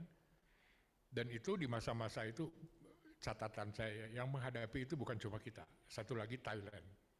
Menghadapi persoalan yang sama. Itu modern. Jadi kalau kita ringan aja suka ngomong modern itu segitu kejinya itu kalau seni rupa itu. Nah seni rupa kontemporer menentang itu. Makanya kan dia promo kita, oh itu mah jangan dimaki-maki, itu yang saya usahakan. Jadi bahwa kontemporer ini adalah media, ada suatu kondisi ketika kita bisa menemukan suatu kesepakatan atau mungkin bisa disebutkan common ground. Ya jadi seni rupa kontemporer berontak terhadap kekuasaan lah, terhadap apa segala macam dan melakukan eksplorasi. Dan kita harus catat, pada perkembangan seni rupa kontemporer itu munculnya post-colonial studies. Post-colonial studies ini sebetulnya ilmu baik-baik, mau kasih lihat bagaimana negara-negara yang dimerdekakan lah gitu ya dalam itu. Tetapi melalui Edward Said itu postkolonial menjadi radikal. Ketika dia mengatakan bahwa sebetulnya kita harus melihat macam-macam kerusakan di negara-negara bekas kolonial yang terjadi pada masa kolonial. Dan di masa-masa itu masalah dekolonisasi juga diperdebatkan. Jadi di masa ketika kontemporer muncul itu sebetulnya sudah mulai melihat keluar dunia barat, ya. Keluar dunia barat. Ini yang sebetulnya menjadi menguntungkan kita. Nah, cuma ini kan prosesnya sangat lama. Dan di buku saya tuliskan juga karena pengalaman saya ya, ketemu orang-orang yang memunculkan seniman-seniman dari luar dunia barat ke forum internasional, itu kurator-kurator independen itu. Kalau namanya kurator museum nggak ada itu ya, itu kurator-kurator independen. Jadi mereka bukan hanya sekadar keluar dari museum, tapi mempunyai ideologi sendiri. Mereka yang dorong masuk ke seni rupa kontemporer. Nah, sekarang kontemporer ini kan mengalami cukup perubahan ya. Dan perubahan itu muncullah tadi yang saya sebutkan, ada istilah global contemporary. Artinya bahwa seni rupa kontemporer sebagai fenomena global. Bukan lagi fenomena Eropa Barat, Amerika Serikat. Ini yang mereka dorong-dorong. Nah, di dalam fenomena global ini yang termasuk bahwa perhatian terhadap non-Western art, pemisahan, dan kritik-kritik yang keras terhadap pemisahan itu. Antara lain bahwa istilah non-Western art itu paradoksal. Sebab orang Barat berpikir bahwa istilah art, jadi pemikiran tentang kesenian lah, itu nggak ada di luar dunia Barat. Jadi mereka istilah art itu di luar dunia Barat nggak ada. Sebetulnya di kita kan juga gitu tuh, di semua kesenian tradisional kan tidak ada istilah art yang satu single word. Seni agak beda ya. Itu memang kenyataannya begitu gitu loh, tidak ada. Tapi ketika mereka bicara non-Western art, itu dia pakai istilah art. Jadi sebetulnya istilah art ini sebenarnya kan nggak ada. Ini cuma untuk dibedakan dengan Western art. Itu dikritik habis. Bukan saya yang kritik tuh, orang-orang sana sendiri, teori-teorikus itu yang menyerang. Jadi di sana kita bisa melihat pergolakan seni rupa kontemporer sampai sekarang memunculkan isu world art studies itu. Dalam artian ini ya, ini kebetulan suatu forum. Betul Pak Bambang, kalau kita mau bicara tentang esensi kesenian itu, ya sebetulnya nggak ada masalah seperti yang dikatakan Pauline van Boonsdorff kan. Tetapi ini kadung di dalam perkembangan forum pertentangan untuk memunculkan pemahaman dunia ini terjadi di seni rupa. Di seni rupa kontemporer. Bahwa sekarang world art studies dan mulainya pemahaman tentang common ground, termasuk buku saya bicara tentang seni rupa dunia, itu berada di daerah seni rupa. Nah, cuma spiritnya balik lagi ke kesenian. Dan seni rupa tradisi fine art itu semakin lama semakin terdesak ya. Di buku saya sebutkan, jadi membahas pertamanya Bayu saya membahas kontemporer ya, sekali global kontemporer, tapi di ujung bagian terakhirnya memang saya menyimpulkan bahwa tradisi fine art dan tradisi-tradisi di seluruh dunia itu berkembang bersama ke bentuk sekarang. Nah, dia mempengaruhi dunia barat. Nah, tradisi-tradisi yang tradisional segala macam itu mempengaruhi perkembangan kesenian dan seni rupa di luar dunia barat. Sekarang tadi kan saya mau kembali ke yang tadi ya, milih mana gitu loh. Kalau kita bicara tentang kesenian tradisional gitu tuh kan, kepekaan kesenian tradisional tadi disebutkan oleh Pak Bambang, nggak ada masalah, kita mengerti karena dalam kehidupan sehari-hari kan. Dibandingkan dengan pemahaman yang saya sebutkan, tradisi fine art, bicara tentang materialitas, bicara tentang abstrak, bicara tentang sejarah, historisisme linier. Jadi di Tate Modern di Inggris kan ada museum terkenal tuh, Tate Modern, itu dia membuat timeline perkembangan sejarah, bagaimana sejarah sampai sekarang. Jadi dari perkembangan kurang lebih awal abad ke-20 lah ya, awal abad ke-20 yang situlah mulai bicara seni rupa modern. Panjangnya 40 meter, padat. Waduh, saya bikin ngelihatnya gini mah, baru sampai semeter lupa lagi yang ke depan, baru semeter lupa lagi ke depan. Itu dipasang di bidang timeline. Gimana ngertinya nih? Itu yang bisa bayangin mustahil buat kita. Dan saya pikir kan gunanya apa kita ngerti? Umpamanya orang-orang Amerika datang ke sini suruh belajar kebudayaan Jawa dari ujungnya sampai ke sana juga nggak nyanggup, bukan kebudayaannya. Tapi ini sebetulnya terjadi di forum seni rupa kontemporer, pemahaman ini. Pemahaman, dan saya kira ini bisa merambat kemana-mana ya, pemahaman tentang cara berpikir kita dan cara berpikir mereka ya. Ya, dalam salah satu buku saya ini, jadi ingat karena Ari, bahwa sebetulnya perkembangan seni rupa yang sekarang udah kadung dibicarakan, itu ada faktor eksternal, ini yang bikin kita sama di seluruh dunia. Munculnya dunia modern, munculnya demokrasi, munculnya keadilan sosial, munculnya humanisme dan sebagainya, itu faktor eksternal. Tapi kemudian ada faktor internal yang kemudian membuat dia jadi berbeda. Nah, sekarang kita melihat pemahaman seni rupa dunia yang sekarang sudah mulai tergeser, itu cuma melihat faktor eksternal. Dan faktor internalnya tidak dipedulikan kan? Dan itu sebabnya mengapa sejarah seni rupa dimanapun di luar dunia barat nggak bisa ditulis. Karena faktor internalnya diabaikan. Ini bicara tentang kontemporer. Jadi kontemporer ini sebetulnya kendaraan sementara untuk kita mencoba masuk ke pemahaman yang lebih baik di forum seni rupa dunia yang kadung sudah berjalan. Gitu. Forum IPBB-nya udah ada gitu, jadi kan kita nggak bisa mengabaikan. Ya itu jawaban saya. Terima kasih Bayu pertanyaannya. Baik, makasih Mas Bayu. Cukup? Oke, ini ada pertanyaan lagi Pak Jim dari Zoom, dari Kiki Rizky. Pertanyaan begini, sebetulnya adalah karena kita mungkin masih mengalami apa yang disebut sebagai provincialism, gitu ya. Dianggap unsophisticated karena kerap atau lagi-lagi dianggap cuma merujuk yang ada di luar aja, gitu ya. Seni atau seni rupa kontemporer, bukan mau berdebat tentang itu seperti Mas Bayu, beda maksudnya arahnya, membuka celah bagi perumusan genealogi kita sendiri aja.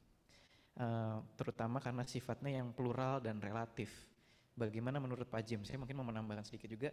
Pak Jim juga sering bicara memang ini kan ada kesempatan karena semua serba plural, terbuka, definisi-definisi bisa dibengkokkan dan kita juga sebetulnya selalu diberi ruang ya. Kadang-kadang dalam diskusi-diskusi juga Pak Jim menyebut sekarang udah serba egaliter gitu kan ya. Tapi kan juga kadang-kadang apakah kita cuma masih dianggap merujuk-rujuk aja, sambungan dengan pertanyaan Bu Kiki ini sebetulnya apa ya jalur yang patut kita ambil tuh yang mana sih sebetulnya Pak Jim dengan segala keterbukaan itu gitu ya. Dan mungkin saya menambahkan sedikit dari situ kalau menurut Pak Jim sendiri yang masih kita anggap matters apa ya? Masih bisa kita anggap penting gitu yang persoalan apakah itu memang masih keindahan untuk kita sekarang mestinya bagaimana atau estetik yang tadi itu gimana ya gitu jalurnya. Pertama saya harus mengemukakan keyakinan saya ya. Saya selalu di mana-mana meyakinkan saya, omongan saya itu kritis sekali ya dalam melihat ini. Tapi saya sendiri mempunyai kepercayaan bahwa seniman di dunia itu selalu ada. Mau itu ada teori, mau tidak ada, selalu ada. Jadi bahwa apa yang kita bahas ya tentang seni rupa dunia apa segala macam, itu sepertinya nggak ada karya seni rupa yang benar. Semua karya itu nggak tahu teori, nggak tahu dasar, nggak mempunyai fundamental, apa segala macam kan. Tapi itu yang saya tidak percaya. Dalam kenyataannya banyak karya-karya yang apapun juga alasannya bagus. Karya-karyanya mau tahu teori atau enggak. Mau senimannya punya konsep atau enggak. Banyak kan seniman-seniman itu nggak ngomong. Kalau yang kebanyakan ngomong kita malah ragu-ragu. Tapi karya itu selalu ada. Selalu baik gitu dalam artian. Jadi itu yang tidak dipengaruhi oleh apa yang kita diskusikan. Tapi kemudian yang di persoalan keterbukaan ya. Proses ini sedang berjalan ya, proses ini. Target yang kita ingin capai tentunya adalah menghimpun pengetahuan mengenai apa yang kita kerjakan. Jadi di dalam kesenian, persoalannya adalah kita kan terlalu percaya pada teori-teori yang datang dari luar ya, datang dari luar itu udah minder dulu gitu, jadi udah pasti bener nih gitu kan dalam persoalan itu, padahal belum tentu konteks. Itu yang menjadi persoalan dan saya kira memang dibutuhkan. Kemarin waktu saya ketemu Pak Bambang menyebutkan juga, Pak Bambang mengungkapkan pada dua sejarawan Belanda bahwa memang kita harus menghimpun pengetahuan tentang apapun. Kita mulai mencatat dan mulai menganalisis. Dan teori-teori luar yang memang mengandung kebenaran universal menggambarkan gitu, itu bukan tabu. Jadi kita jangan terus kemudian menjadi tradisionalis yang nggak mau ngomong modern, nggak mau ngomong kontemporer, itu saya juga nggak setuju. Dalam perkembangan sekarang ini muncul upaya untuk menunjukkan itu. Dan ya seperti yang saya katakan bahwa seniman ya harus mengerjakan karya dan pengetahuannya sepanjang badan ya. Di dalam artian bahwa menghasilkan sebuah karya yang proper. Ini kurang lebih sebagai pembebasan ya. Saya pernah di Selasar suatu ketika itu bicara bahwa sebetulnya mengejutkan juga sih. Mereka bilang, wah itu mah pesimistis sekali Pak Jem. Dalam kenyataan seni rupa ini, kita bicara seni rupa dunia. Seni rupa dunia di seluruh dunia ini masih menjadi koloni dunia barat. Kepercayaan pada itu tuh. Kepercayaan pada sejarah seni rupa dan apa segala macam. Dan hinanya lagi dikatakan lu nggak ngerti lu dasarnya kayak gitu. Kita nggak bisa bikin apa-apa tuh. Udah membebek, dimaki-maki nggak ngerti, juga nggak bisa ngomong apa, kenyataannya benar. Itu kondisi yang harus berakhir. Ini jadi pembebasan terhadap mitos-mitos perkembangan seni rupa. Tentang sejarah lah, tentang segala macam. Saya belum bisa membayangkan ya. Saya kalau didengar sama sekolah-sekolah seni rupa dimaki-maki habis. Bahwa kita harus ganti kurikulum, ini sejarah harus dibuang. Itu udah minta maaf, saya nggak mikirin kayak gitu. Dan itu ya pokoknya harus ada usaha lain. Ini demistifikasi, istilah umumnya itu adalah demistifikasi dari mitos-mitos yang sebetulnya memang mitos kan tidak membutuhkan pemahaman kan. Kita mau bikin ekspresionisme, surrealisme, impresionisme, apa segala macam gitu. Dan suka melihat bahwa tidak, semua gerakan itu tidak sederhana ya, ada latar belakangnya. Tapi kita kan lihat gambarnya kan mirip-mirip nih, impresionis bikin impresionisme, seperti begitu. Itu yang saya kira harus berakhir kondisi begitu. Dan dunia cukup kondusif untuk menuju ke arah sini. Jadi kita cukup optimistis. Saya kira diperlukan kesepakatan ya di antara kurator, teoretikus, sejarawan seni rupa, akademisi gitu loh segala macam untuk sampai pada suatu platform di mana semua pembicaraan bisa nyambung, bisa menghimpun, bisa terhimpun menjadi sebuah ilmu. Saya kira kalau dalam soal makna, sedikit banyak pastilah ada upaya untuk mencoba mencari objectivity ya tentang bahwa sebetulnya seni itu apa, terus makna yang seperti kamu bilang gitu Ri ya. Tapi satu bagian yang berkembang di World Art Studies itu hal yang menarik itu memasuki neuroscience dan itu menunjukkan banyak benarnya loh, banyak menjelaskan. Nah ini kan berbeda, neuroscience ini berbeda sama fisika yang dipuja-puja orang barat. Neuroscience ini belakangan berkembang luar biasa ya, dan menunjukkan bahwa keyakinan tentang ungkapan di masa lalu itu nggak benar. Nah ini antara lain kalau kita mau menghimpun satu pengetahuan tentang kondisi lokalitas kita gitu, kalau misalnya mau mencari ada hal yang universal apa segala macam, neuroscience ini bidang yang lagi terbuka gitu.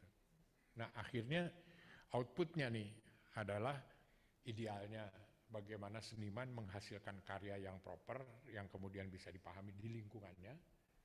Bagian lain yang penting adalah pengetahuan ini bisa kita gunakan untuk menjelaskan hal-hal yang sangat khusus ke dunia.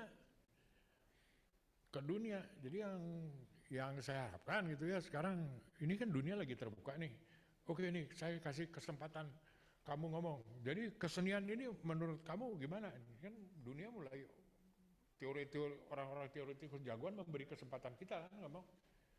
Nah yang saya harapkan jangan kita untuk sekalian ya nggak tahu gitu. Wah itu orang-orang itu putus asa. Ini udah dikasih kesempatan ngomong masih nggak tahu juga.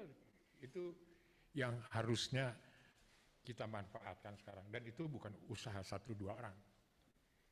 Dan saya kira integrated arts ini lagi masuk ke daerah situ tuh. Integrated arts paling bisa menjawab dalam persoalan gitu. Nah, akademi seni rupa saya rasa masih susah tuh ngejawab tuh. Kontemporer itu nyari-nyari di buku kontemporer art tuh apa, bingung ngadepin kayak gitu kan. Itu yang jadi persoalan kita sekarang. Nggak tahu ini terjawab nggak pertanyaannya? Terjawab Pak, karena sudah dibilang terima kasih oleh yang bertanya ya. Saya dapat info lewat WhatsApp. Ada pertanyaan lain Pak. Tapi juga mungkin tadi menarik ya, karena Pak Jim udah bicara bahwa sebetulnya kan persoalan mencari referensi, mencari definisi satu hal, tapi kan ini tetap sesuatu yang fenomenal ya Pak Jim ya. Kita tetap berhadapan dengan tadi ya hal-hal khusus yang ketika kesempatannya ada ya kita jelaskan saja ke dunia gitu kan, karena kan bukannya juga memang fungsinya seni ya melukiskan berbagai kekhususan itu gitu kan ya. Dan ini ada pertanyaan yang jadinya juga, apakah artinya salah satu kunci dari berkarya saat ini adalah kita berarti harus menerima hibriditas identitas dalam seni kita, gitu ya, bahwa kita ini memang di dalam kita pun plural gitu ya, bukan cuma di sosialnya mungkin saya bayangkan, karena bila kita menjadi terlalu murni modernis tidak mungkin gitu ya, dan terlalu tradisionalis juga tidak bisa gitu ya, nggak bisa di antara dua kutub itu gitu, udah kompleks. Apakah artinya ya memang estetika itu perlu disintesa secara hibrid gitu ya, Pak Jim? Okay.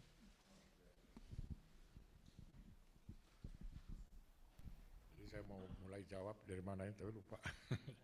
Pak Jim kan sebetulnya sering menulis tentang kepluralan ini ya di tahun 90-an ya. Tadi juga maksud saya tentang egaliter itu kan kadang-kadang kita juga diberi kesempatan yang karena siapa saja boleh. Nah, mungkin arahnya juga ekspos yang tepat tuh yang mana sih? Iya. Saya kira ada kaitannya dengan pertanyaan yang pertama. Sekarang adalah era yang sedang terbuka menuju ke suatu pemahaman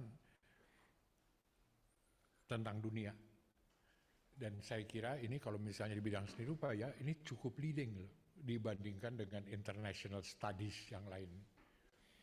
Perang Ukraina sama Soviet itu menunjukkan kemunduran luar biasa ya, dari yang sesudah berakhirnya perang dingin itu balik lagi semacam gini, itu menunjukkan situasi sosial berkaitan dengan ekonomi segala macam udah amburadul. Sementara di seni rupa menunjukkan tanda-tanda bagus nih. Nah itu yang kita lihat. Tentunya kembali ke forum diskusi ya. Jadi kita harus berpikir kita adalah bagian juga dari dunia yang untuk cukup menjelaskan sebetulnya seni rupa dunia itu apa. Pokok persoalannya seperti tadi sepanjang saya uraikan, pokok persoalannya adalah kesalahan ya. Mau nggak mau deh, saya mau menyebutin kesalahan itu. Kesalahan yang menyebutkan bahwa tradisi fine art, tradisi barat yang semacam itu berlaku di dunia. Itu miss banget dari sana. Itu udah sekarang makin kelihatan tidak masuk akal. Itu missnya. Jadi ya sekarang bagaimana sebetulnya menggugurkan pemahaman yang salah ini, tegas tuh. Jadi kalau kita melihat dari World Art Studies apa segala macam itu jelas menunjukkan kesalahan.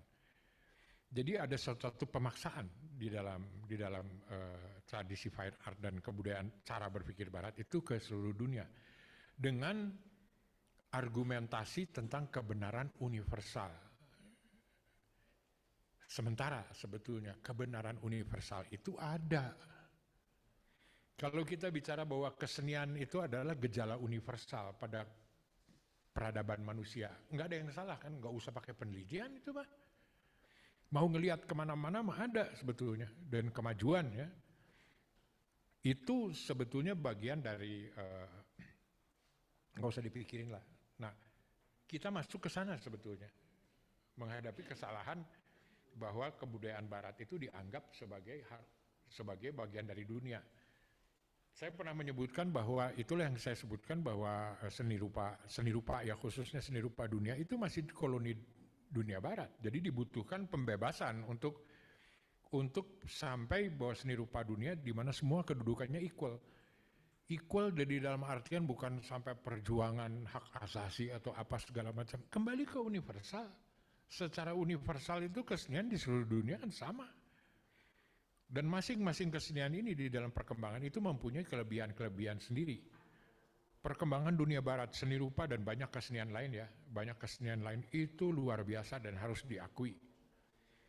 Harus diakui dan kita harus mengakui juga dalam artian bahwa perkembangan mereka dengan museumnya, dengan segala macam percobaan, perkembangan musik klasik ya.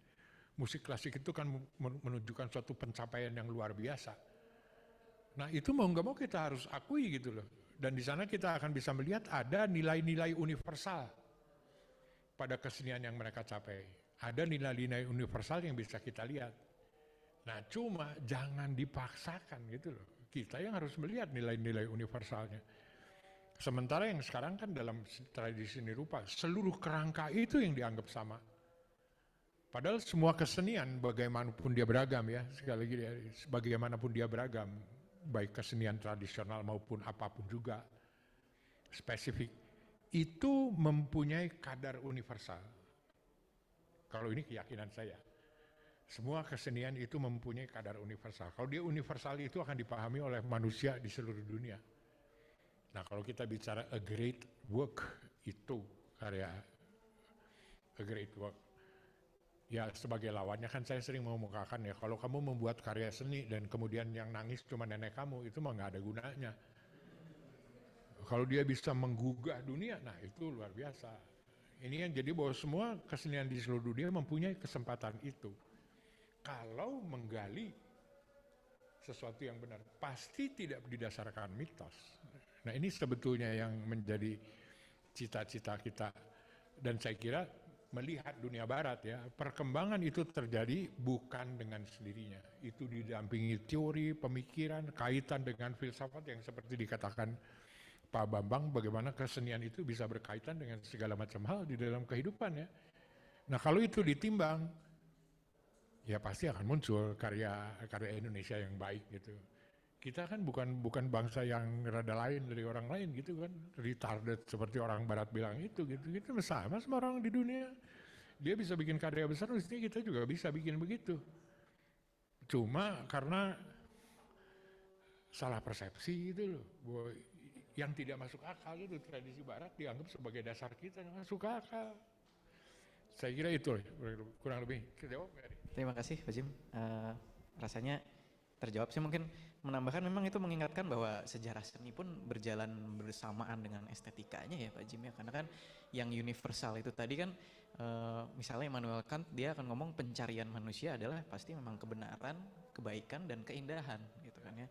Dan kita jadi bicara ya kalau Kant bicara keindahan yang paling baik itu memang keindahan yang independen gitu kan ya, yang siapapun bisa rasakan, yang bukan cuman ibu atau nenek kita sendiri itu tadi gitu kan, yang ya, dan memang itu ya kita sebenarnya kembali ke sana ya, menarik ya. Saya kira ini ada yang bahan praktis dan saya kira juga ini memberi harapan pada integrated arts ya. Di akhir buku saya menyebutkan sesuatu semacam kesimpulannya. Catatan saya membagi seni rupa kontemporer, ini tadi saya tidak sentuh. Seni rupa kontemporer itu sebetulnya sudah mulai tahun 70-an. Ini disebutkan oleh sejarawan seni rupa Australia Terry Smith. Tahun 70-an itu sudah muncul pop art yang saya sebutkan tadi, pop art muncul, conceptual art, feminist art, instalasi dan sebagainya. Itu sudah muncul di masa-masa itu. Dan pada tahun 70-an itu sebetulnya seorang esthetician Ursula Meyer itu menyebutkan, jadi membuat statement remodernize dalam buku Conceptual Art, menyebutkan bahwa sebetulnya seni rupa modern barat seharusnya menoleh ke estetika. Nah di buku saya mengandai-andaikan. Misalnya di tahun 70-an itu Ursula Meyer bisa berpengaruh dan kemudian seluruh perkembangan barat itu kembali ke estetika dan menjadi dasar perkembangan seni rupa dunia, mungkin friksi sekarang tentang seni rupa dunia ini nggak ada. Jadi sebetulnya saya berpihak pada teori bisa sederhana lah, bahwa sebetulnya harus sejarah seni rupa sebagai dasar perkembangan di dunia barat itu terserah mereka. Tetapi ketika dia bicara tentang seni rupa dunia, dia harus menggunakan estetika sebagai dasar. Lebih masuk akal daripada sejarah. Kalau sejarah mah ada urusan dia tuh, ada urusan nenek moyangnya. Estetika itu sesuatu hal yang di luar itu. Nah, ada satu yang kaitan yang saya kemarin sebutkan juga sama Ari. Estetika itu kan lebih yang seperti disebutkan Pak Bambang, itu kan berkaitan dengan sesuatu yang spiritual, yang tidak bersifat material. Ya. Ini benturan nih sama pemikiran Barat. Anda nggak nyangka ya, coba buka kamus. Buka kamus itu istilah imaterial definisinya apa gitu. Definisinya itu tidak lengkap. Tidak bisa digunakan sebagai pembuktian, tidak penting, dan bisa diabaikan. Itu di kamus tuh ditulis, imaterial itu sebetulnya. Sementara sebetulnya imaterial dalam epistemologi itu kan sebetulnya peningkatan dari pemikiran yang bersifat kenyataan sampai ke dalam suatu pemikiran yang metafisis, di luar fisis.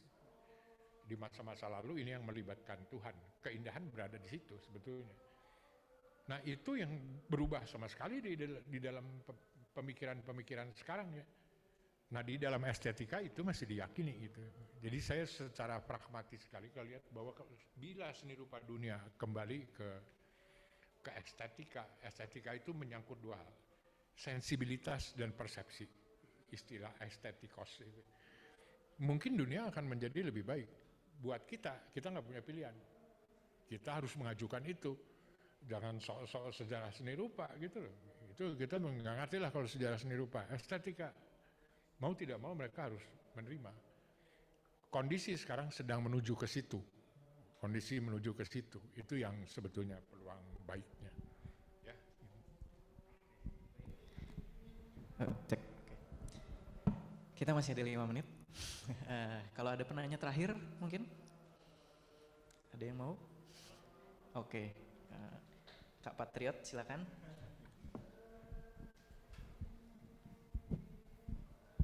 Ya, terima kasih Pak Jim atas paparannya. Ya, selalu inspirasional.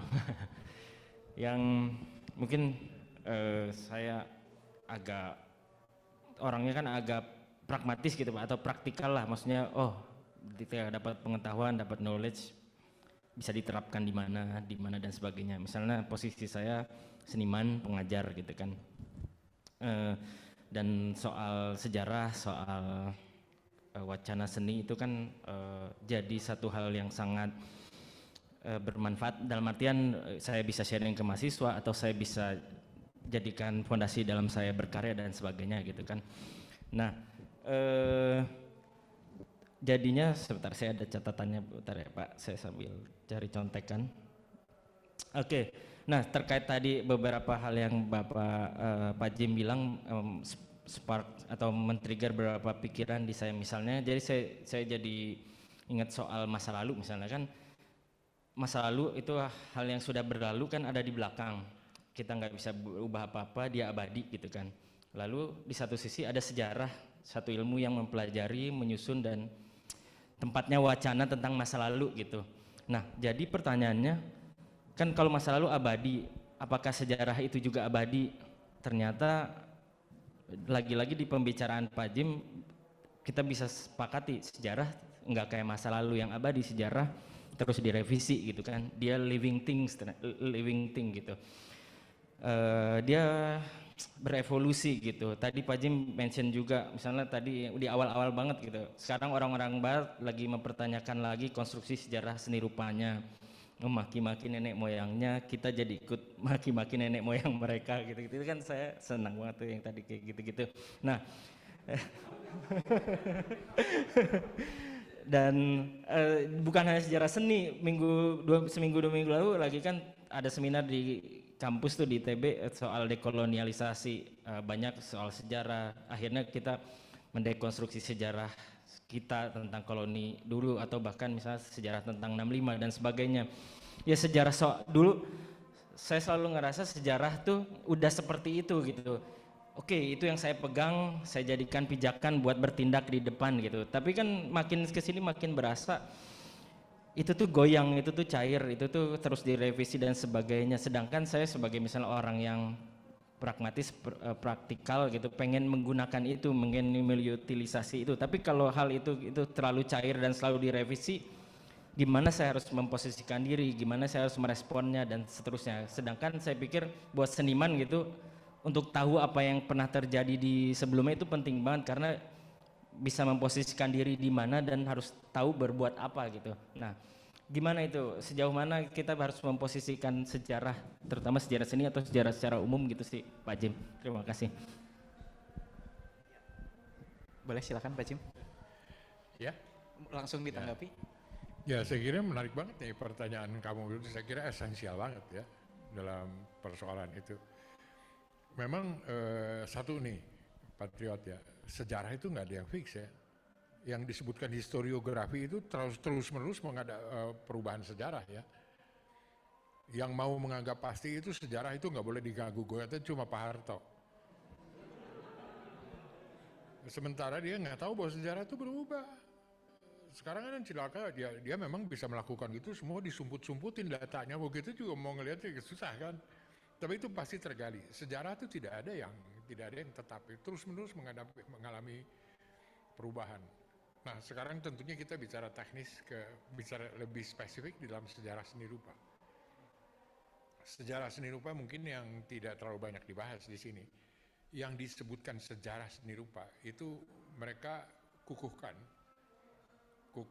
itu sebagai sejarah yang linier. Sementara kan bahwa sejarah itu tidak harus linier, ada cara-cara yang lain ya. Tapi sejarah barat itu sejarah yang percaya pada dasar historisisme linier. Dan caranya melihat itu kalau terjadi perkembangan, maka ada di situ istilah post ya. Post hoc ergo propter hoc. Nah, post hoc itu yang mendasari postmodern. Jadi ada perkembangan baru yang tetapi masih berkaitan dengan perkembangan sebelumnya. Atau kontradiksi. Nah, itu sejarah disusun dari situ tuh. Itu yang saya bilang hasilnya 40 meter. 40 meter tuh segitu tuh. Karena dia aturan mainnya tahu. Nah, kita kan nggak tahu, artinya nggak pernah bisa masuk ke situ. Nah, ini sebetulnya sejarah seni rupa barat itu. Dan karena itu mereka di ujungnya membuat pembenaran tentang universal dalam semua itu. Karena rangkaian perkembangan ini. Yang seperti saya katakan, dari warna ya ketika mereka bicara impresionisme itu kan sebetulnya warna realitas yang dapat pembenaran dengan teori optik. Dan kemudian mereka meloncat ke soal materialitas seni rupa. Dan ini yang kemudian sampai pada keutamaan. Jadi sejarah barat itu sangat spesifik. Jadi teorinya itu mempunyai dasar-dasar fundamental yang nggak bisa ditawar.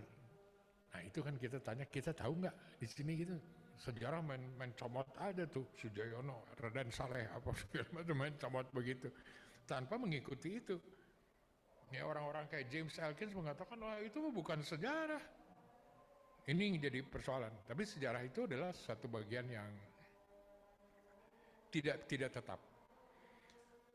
Nah di bagian sekarang nih di kondisi-kondisi sekarang nih dalam rangka mencoba membebaskan diri itu melepaskan diri dari posisi sejarah semacam itu, bahwa mereka sampai kepada historisisme linear dan avant-garde sama segala macam itu ada sejarah panjang dari sana dan itu sejarah mereka lah, kita juga nggak bisa mengatakan itu salah, tapi kan itu kan belum tentu cocok dasar-dasar sejarahnya yang seperti saya bilang post hoc ergo propter hoc itu belum tentu cocok buat di Indonesia.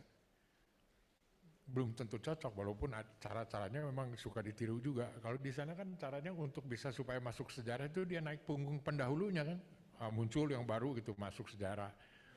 Nah di kita tanpa tahu prinsip itu main ngegebukin dari punggung aja caranya. Gimana itu cara ya? Jadi kutu. Itu yang persoalan. Nah sekarang buat saya membangun pengetahuan tentang seni rupa kita kan tidak harus sejarah. Saya cenderung lebih melihat itu estetik ya. Dari estetik itu kan kemudian masalah tentang bagaimana estetik dasarnya adalah sensibilitas dan kemudian bagaimana kaitannya dengan persepsi. Dan sebetulnya dalam estetika masalah metafisik ya, jadi sesuatu yang pemikiran yang menembus, menerobos dari yang kenyataan menjadi suatu pemikiran yang lebih abstrak, itu rasanya kalau menurut saya lebih cocok di kita. Jadi sebetulnya bahwa sejarah seni rupa Indonesia itu enggak, buat saya mah enggak lah untuk seperti nulis seperti perkembangan historisisme linear seperti di sana, orang-orangnya juga cuma sedikit. Tapi bagaimana dia berkaitan dengan perkembangan Indonesia sebagai bangsa, sebagai budaya yang tadi dikatakan ada pluralitas dan sebagainya kan. Itu nilai-nilai aktual yang ada yang selayaknya dipertimbangkan untuk memahami karya-karya yang ada di Indonesia. Dan itu nantinya diperbandingkan lah, itu mah umum ya. Ini sama si ini mirip nih, ini latar belakangnya, perbandingan itu berpikir secara teori lah. Otomatis itu menghimpun. Nah saya kembali lagi soal sejarah. Sejarah itu tidak absolut. Saya nggak tahu bagaimana sekolah-sekolah itu sejarah itu diajarinnya gimana ya. Yang saya sebutkan historisisme modern itu absolut dalam barat. Dan kemudian mereka berkaitan dengan teori-teori ya. Penulisan sejarah itu tidak bisa dilepaskan dari perkembangan teori-teori juga. Nah sekarang yang di bagian terakhir yang jadi perdebatan, mereka bilang bahwa sejarah seni rupa sekarang udah nggak kuno. Sejak Adorno itu mereka sudah bicara tentang new art history. Siapa? New art history di mana sebetulnya konteks segala macam bisa masuk. Jadi mereka sendiri udah berpindah secara ruwet tuh. Nah saya mah terus terang aja yang dulu aja nggak ngerti yang new apa lagi. Jadi kan susah bagaimana ini gitu. Jadi dalam artian sejarah untuk sementara ya saya mengatakan walaupun kita belajar sejarah mah bagus-bagus aja lah, tahu yang namanya surrealisme apa, realisme apa gitu, jangan dibuang lah kayak begitu. Tetapi tidak mempercayai itu sebagai fundamentals atau sebagai dasar-dasar nilai-nilai di dalam masyarakat kita di dalam melihat kesenian. Itu yang saya kira untuk sementara sejarah itu pinggirin dikit lah. Ya cuma ya minta maaf lah semua akademi sendiri Pak. Itu menurut pendapat saya, jangan didengerin kalau mau terus manggawe. Terima kasih Pak Jim, waktu kita sudah habis ya. Diskusinya menarik sekali, mudah-mudahan kita bisa ngundang lagi ya Pak Jim, siapa tahu ada versi berikutnya nih. Siapa tahu ada versi berikutnya dan nanti mungkin buku berikutnya gitu ya. Iya. Sedikit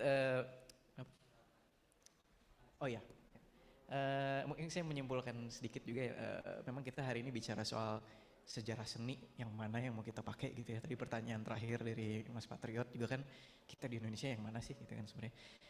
Mungkin saya juga terpikir sedikit bahwa ini saya ada satu tulisan yang dibuat oleh Elizabeth Pratt John ya. Dia memang bicara soal salah satunya kebetulan tentang Johann Joachim Winckelmann nih Pak Jim. Ini kan sebetulnya sejarawan seni pertama ya. Mungkin mahasiswa-mahasiswa yang di kelas saya tahu ini, tapi itu memang sebetulnya kita bicara sejarah seni itu kan persoalan kita sudah tahu sejarah sosialnya gitu ya, karena kan orang-orang abad Renaissance mereka tahu sekali sampai Yunani itu gimana gitu. Kemudian mereka tahu pemikiran orang-orang Yunani bagaimana gitu kan, jadi sudah jadi estetika. Tapi di sisi lain kan sebetulnya yang dilakukan oleh Johann Joachim Winckelmann ini adalah kritik seni Pak Jim. Karena sebetulnya dia mengeksplikasi gitu ya, apa yang kelihatan di dalam karya itu adalah bukti dari estetikanya gitu kan. Selama kita masih melakukan sifatnya pencatutan nama atau pencatutan istilah atau konsep, ya itu kan sebetulnya mungkin belum eksplisit gitu ya dalam artian itu. Memang kita harus membongkar dulu ya jadinya sejarah sosial yang mana katakan yang mau kita pakai, riwayat yang mana, estetika yang mana. Walaupun kita selalu berhadapan dengan fenomena-fenomena kekhususan yang kita semua udah bisa rasain lah, ini memang karya-karya yang universal, baik dan penting gitu ya. Dan saya mengutip juga tadi komentar terakhir dari Bu Kiki ya, bahwa sebetulnya hari ini mungkin kita memang bicara pembebasan dari mitos-mitos seni gitu ya.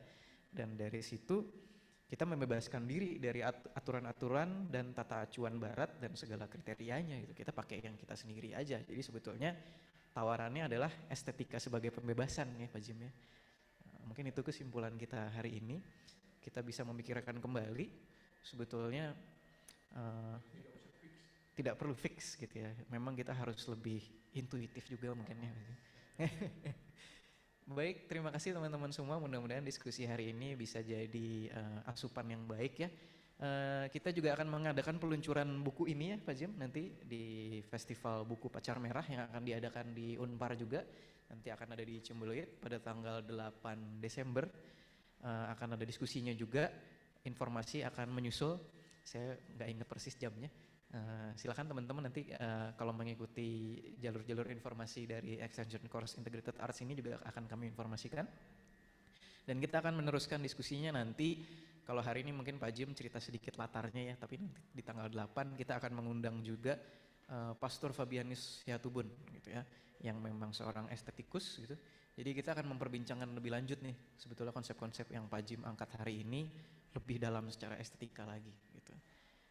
Baik, terima kasih teman-teman semua sudah hadir. Selamat malam. Silakan menikmati snack dan kopi teh masih ada. Dan sampai berjumpa di Extension Course Integrated Arts yang berikutnya. Terima kasih. Selamat malam.